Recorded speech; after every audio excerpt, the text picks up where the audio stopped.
Since the beginning of time, humans have thought of some pretty creative ways to punish people. Some of these you will not believe, and the last one has got to be the most inhumane.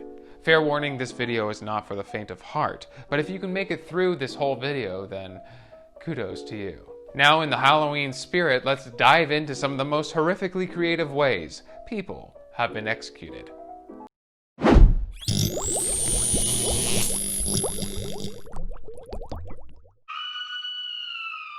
You may not want to dive into the first method of execution, unless you want to die a slow and agonizing death. The punishment of boiling people to death traditionally saw the victim gradually lowered feet first into boiling oil, water, or wax. There have even been recorded instances of molten lead and boiling wine being used. You see, that is such a waste of a good wine. I feel like if they just drank a glass or two instead of using it for an execution, they would realize that they all really just love each other.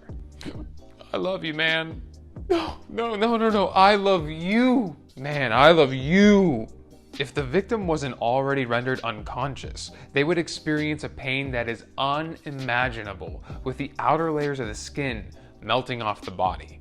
You would think that only the worst of the worst criminals would have an execution method as horrendous as this, but no. Emperor Nero is said to have used this method for killing thousands of Christians, and in the Middle Ages, the main victims of this punishment were coin forgers. And in Britain, King Henry VIII started using this practice to execute those who used poison to commit murder. Rumor has it that after about a 7-minute steep time, the king would then drink this boiling liquid during his tea break.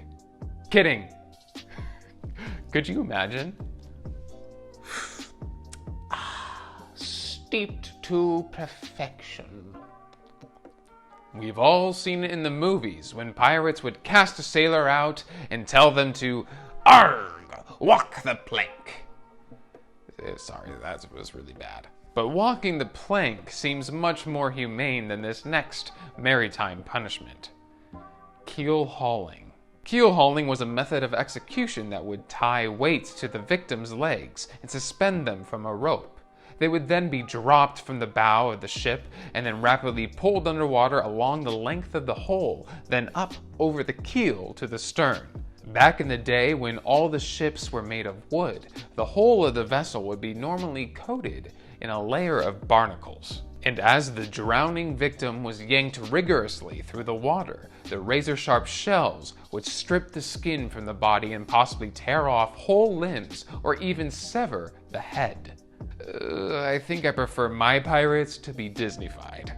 This next technique was the perfect mix of brutality and poetic imagery in a way only the Vikings could accomplish. The blood eagle was a method of execution in which the victim's back would be hacked open and the skin ripped apart, exposing the spinal column. Then the ribs would be forcibly bent backwards until they faced outwards from the body, looking like a pair of bloody eagle wings. If you think that's horrific, the Vikings aren't even done yet. The final step was to remove the lungs from the body and coat them with a stinging salt, causing the eventual death by suffocation. The only upside to this tragic method is that the victim would be long passed out from blood loss before they even get to the lung removal part. This next execution method was most famously used by Vlad the Impaler, the ruler of Wallachia, presently known as Romania, and the inspiration of Edward Cullen. Oh, not that vampire? Then who is it? Okay, let's try this again. This next execution method was most famously used by Vlad the Impaler, the ruler of Wallachia, presently known as Romania, and the inspiration of Count Dracula. If it wasn't obvious enough already by his name, this method was death by impalement. This death was excruciatingly slow. The stakes used were only partially sharpened, then planted point up in the ground. The victim would then be placed on the stake and hung by the region below. Eventually, the weight of their own body would drag them down, forcing the stake to go through them, and it was said that it could take up to 8 days for the victim to die.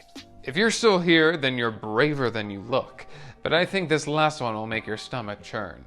How is it that Nero has popped up twice on this list? This next method was known to be one of his favorites, called the Roman candle. And no, I am not talking about the fireworks you had at your last 4th of July party.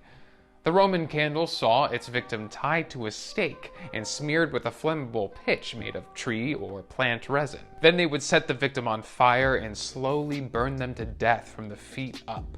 The Roman candle got its cruel name because the victims were sometimes lined up outside to provide lighting for one of Nero's evening parties. Oh yes, because that sounds amazing. Nothing like a candlelit dinner paired with the screams of a dozen Roman victims.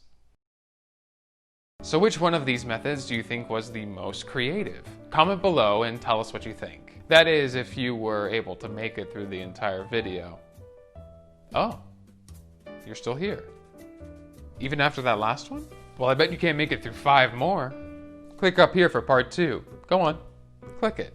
Those ones are much, much worse. Thank you for watching this episode of Knowledge Jump. Like and subscribe. And as always, we believe in you.